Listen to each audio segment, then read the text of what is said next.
نحمده نصلي ونسلم على رسوله الكريم أما بعد فأعوذ بالله من الشيطان الرجيم بسم الله الرحمن الرحيم لقد كان لكم في رسول الله أسوة حسنة صدق الله العظيم وصدق رسوله النبي الكريم سرمایہ حیات ہے سیرت رسول کی، سرمایہ حیات ہے سیرت رسول کی، فلاح و کائنات ہے سیرت رسول کی۔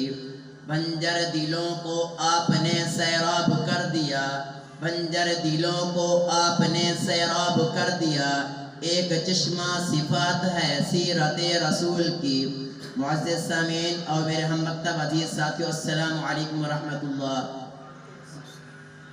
آج مجھے جس موضوع پر لب کشائی کرنے کا موقع ملا ہے وہ ہے سیرت النبی صلی اللہ علیہ وسلم۔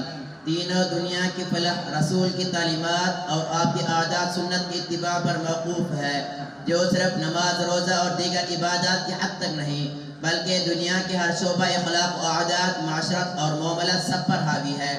احادیث رسول کا جو ذخیرہ کتب امت کے لیے مہیا کیا ہے، ان سب کا حاصل یہی ہے کہ امت کے ہر شعبہ زندگی کے متعلق رسول کی قولی اور عملی ہدایت سے واقف ہوں اور اس کو مقصد زندگی بنائے۔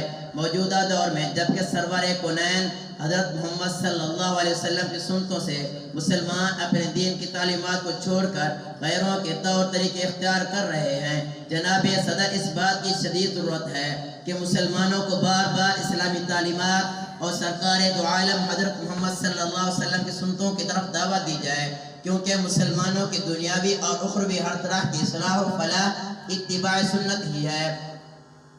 کاش وہ چہرہ میری آنکھ نے دیکھا ہوتا، کاش وہ چہرہ میری آنکھ نے دیکھا ہوتا، مجھ کو تقدیر نے اس دور میں لکھا ہوتا۔ باتیں سنتا میں پوچھتا کبھی معنی ان کے، باتیں سنتا میں پوچھتا کبھی معنی ان کے، میں آپ کے سامنے اصحاب میں بیٹھا ہوتا۔